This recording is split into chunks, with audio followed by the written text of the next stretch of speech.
I think my word to describe March would be surprising. Hello everybody. Let's talk about all the books that I read in March. March was a pretty good reading month for me. I think I read 8 books, which is definitely an improvement from last month. I just had a lot more, not free time, but I feel like I listened to a lot more audiobooks this month, so it really just helped me get through them. I think I read 2 fantasies and then 6 romances. I think my word to describe March, like reading wise, would be surprising. I think a lot of the books that I read, I just didn't really expect to like them. Not that I didn't expect to like them, I didn't know what to expect. So once I read them and like finally got through them, I was like, oh, like happily surprised. Like I really like that.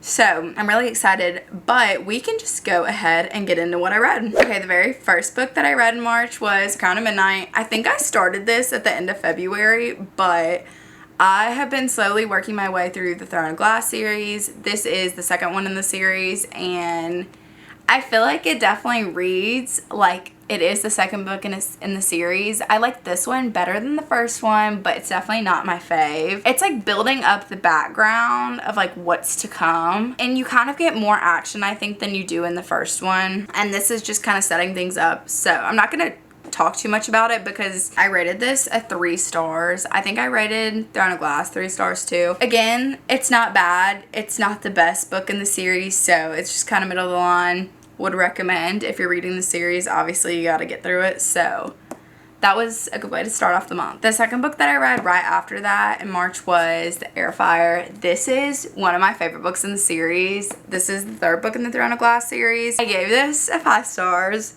I know a lot of people, like one of my friends is also reading this at the same time as I am, and she's like, I just think it's so boring. I love Heirfire solely because I think you get introduced to a lot more characters that are really important throughout the series. And also you just get, I think that you finally like get into the story and like what's happening. I just feel like there's a lot more moving parts. There are a lot of POVs in this, which I feel like can get confusing. And there are like certain POVs that I was like, okay, I don't really care about. But I think rereading it is just so fun to me because it's like the POVs that I didn't like last time are the ones that I really like this time. And you're just learning so much about the world and everything that's happening. So this is one of my favorites. Actually 2 of the characters that are introduced in this are like literally 2 of my favorite characters in the entire series. So love, love, love this book. I gave it 5 stars, obviously. It's so good. It's so good. I feel like you learn so much about the main character and just all the other side characters that this is just really where I think the story picks up. So love this. And again, because it's the 3rd book in the series, I feel like I can't talk too much about it without spoilers, but love this. The rest of the books that I read this month were on my Kindle, so I don't have physical copies, but the 3rd book I read was King of Pride by Anna Wong, and I had read, I think it's King of Greed, whatever the first one is in this series. This is from the Kings of Sin. It's her newer series, I think. I didn't really like the first one. I talk about this in my reading vlog because I did a reading vlog reading the 2023 romance nominations. I read 3 of them, and this was one of them. I had previously read the first one, I think like a couple years ago, or whenever it first came out because the other ones weren't out. But I just kind of felt like there was something missing. If you like just like basic romance and like you need a palate cleanser romance, I think that this would be good for you. But I just didn't really feel the chemistry between the 2 characters. I was just kind of like, okay, moving on. You learn about the 2 main characters in the first book, so you kind of need to read the first book. I'm a series girl. I'm not going to read them out of order. That really like bothers me. I will read 1 through however many. I just think that that's really important because I like to understand the full story. I really like getting those once main characters as side characters. I think it's just really interesting to see. So I read the first one and then I read the second one. You're introduced to the characters in the first one, so you kind of have an idea of what's going on. But I just felt like there wasn't a lot to it.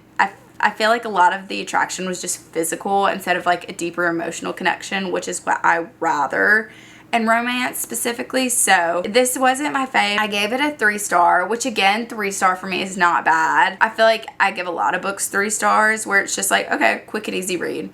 But that was book number 3. I did enjoy it, but I don't think I'm going to continue with the series. So I was really hoping to like it. I just didn't love it as much as I was hoping to. I was trying to be optimistic about it. So that was the 3rd book I read. The next book I read was In the Likely Event by Rebecca Yarros. And this was one of the books that really surprised me, because I feel like I kept seeing it. I don't know if it was like on her Instagram of her reposting people reading it. And they're like, this book is so good. This book is so good. This was also for my reading vlog for the Goodreads Choice nominations. It was on there for romance. And I was like, okay, I've read Fourth Wing. I've read Iron Flame. I've read fantasy Rebecca Yarros. I wanted to see like contemporary romance. It was surprisingly really good. I feel like I also, like, disclaimer, I don't really read, not really disclaimer, but I'm just saying I don't really read summaries before I go into books. I like to be a little surprised, but I knew the basics because I've heard people talk about it. I knew that he was a soldier, he's in the military.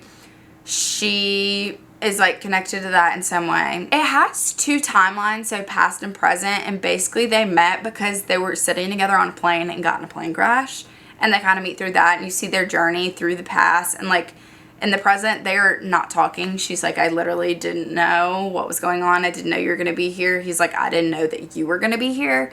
So you're kind of just exploring that, and they're like literally in the Middle East, like trying to figure out this whole thing. And it was just such an interesting story, because I feel like a lot of the things that I read aren't about that. Like I feel like I don't really read like wartime stories. So it was just really interesting. I feel like the perspective was interesting. I gave this a 4-star. I thought it was really good. I did think that the female main character was a little bit like, she was really stubborn, and it got to the point sometimes where I was like, okay girl, maybe we should just listen to him. But I really liked Nate. I think that he was a really good main character. I think one of the main issues that the reason that it wasn't a 5-star, because I did enjoy this, I mean, basically it was miscommunication in a way. I feel like there was a lot of things that could have been dealt with if they just talked. That was just my biggest issue with everything. I really liked this. I liked the perspective, and I thought it was really interesting. Obviously, I think that it's not realistic, but again, I was happily surprised with this. After I read that, I was kind of needing just kind of like a palate cleanser, like a quick, easy romance. I love Natasha Madison. So I had to read Meant for Stone, which is the new book in her Meant For series. It's like brand new series.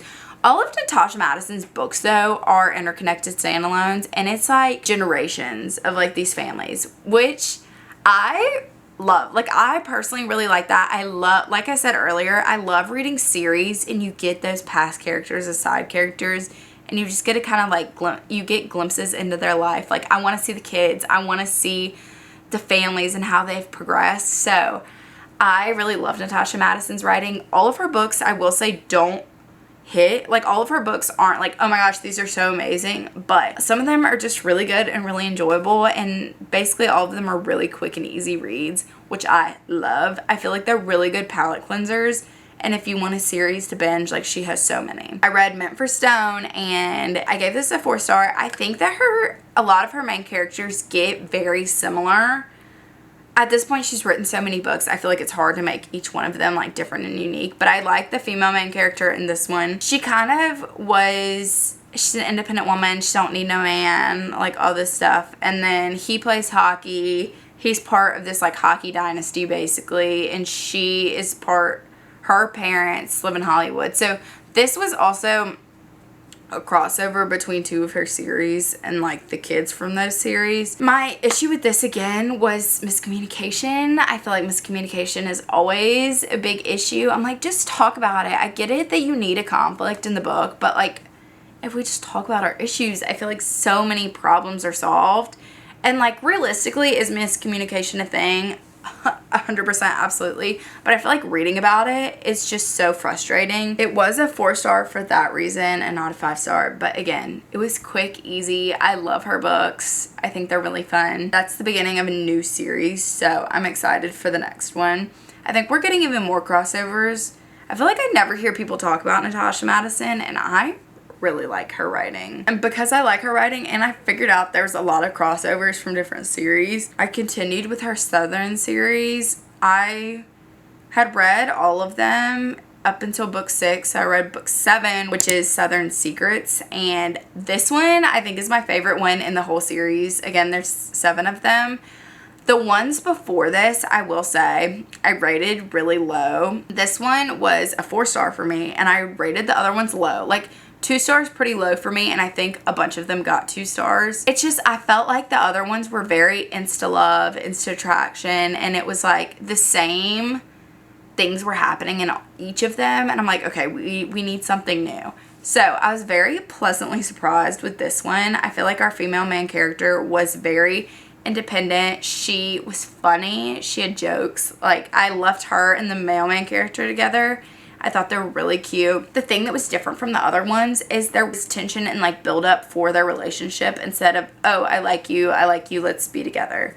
Which is how I felt the other ones were. So I really like that tension, and like I feel like they didn't get together until like 50%, 60% of the book, which is what I like. And books like this, again, Natasha Madison, short, it's quick and easy to read, and I felt like it was a really good palate cleanser. It was a solid 4 stars. I enjoyed it. Favorite one in the series for sure. So after that, I think this was my 7th book of the month, was The 7-Year Slip. I have heard so many people talk about this. I read this for my reading vlog for the 2023 Goodreads nomination books. This was one of them, and I've heard that literally everyone rave about it. I was nervous about the magical realism part. I just feel like sometimes it's kind of hard to like understand how it's working in this like realistic world. Well, once I finished the book, it was easy to understand, but I just kind of had a hard time like picking up what she was putting down, if you know what I'm saying, the whole time. But I was thoroughly surprised by this. I really liked it. I rated it a 4.5 stars. Ashley Poston's writing reminds me a lot of Emily Henry's. A lot of books are just like fluffy romances, which, like I said, like palate cleansers, super easy to read and get through, but there's no like underlying message with them, and like sometimes I love that.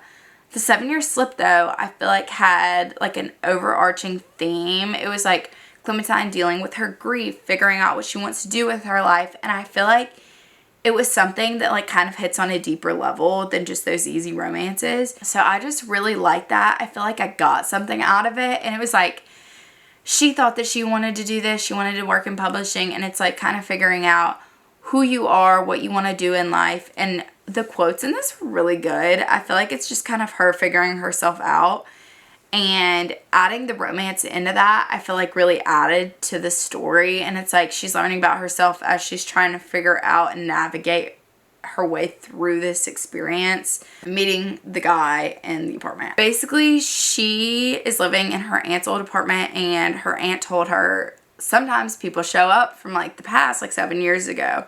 So she moves into this apartment, and this man's there, and he's like, what are you doing? She's like, what are you doing? And she figures out he's 7 years in the past, and they kind of just like meet and hit it off and go from there. And then she kind of has to figure out how to deal with that and navigate that in her real life. And she works in a publishing company, and she's just trying to figure out how to enjoy her job and enjoy her life. And I just think the overarching theme was just so good. Also, the author's note at the end literally made me cry. I thought Ashley Poston just did such a great job with this book, and the only reason it wasn't 4.5, the only reason it wasn't a 5-star for me was I feel like sometimes the timeline of the apartment with what was happening like in the present, I guess it was all present, I don't know. Again, the timeline is kind of what took me out of it because I was confused. That could just be a me thing though, so you know, to each their own, but that's why it wasn't a 5-star for me. But it was really good. I was very surprised because sometimes I feel like when books get too hyped, I'm just not a fan of them. But I really like The 7-Year Slip. Okay, and my last and final book for March, which I finished this morning, was Southern Sunshine, which is the 8th and final book in the Southern series that I previously talked about. This one was my second favorite in the series. Again, I feel like this one was more fully fleshed out than some of the other ones were. You get more of an emotional connection, I feel like, in this one. And, like, the couple doesn't get together until later. It was just so good. It was so good. Single mom, and I personally like single mom. I like kids and books. A lot of people don't. I just enjoy that. Again, I like that found family aspect. So, I really enjoyed this. It was a great way to end the month off. It was, again, short and quick and easy, and I love that. It's just like a fluff filler romance, and sometimes you just need it. I rated it at 3.5 stars, so it was one of the better books in the series, fave. I like them. I like the characters. I liked how we got a lot more glimpses, I feel like, of characters from, like, other stories in this. I really enjoyed. So yeah, but that kind of rounds out the month. I don't know when this video is going up, but I'm going to the beach for spring break, so hopefully I'll get through a couple books. I'm really excited for that, but we're gonna see. But yeah, that kind of wraps up this month. It was a good reading month. 8 books I feel like is pretty good for me. And just with all the things going on, honestly, I'm very surprised that I read that much. Like I said, I'm a big audiobook girl. I read most of these on Kindle/audiobook. I also need to finish. I'm 80% of the way through Queen of Shadows. I may finish that today. I don't think I'm gonna finish it today. That's why I didn't, like, rush to include it in this video, but I am almost done with that. But let me know in the comments below if you read any of these books or what books you read in March. I'm really interested to know. But thank y'all for watching, and I'll see y'all next time. Bye!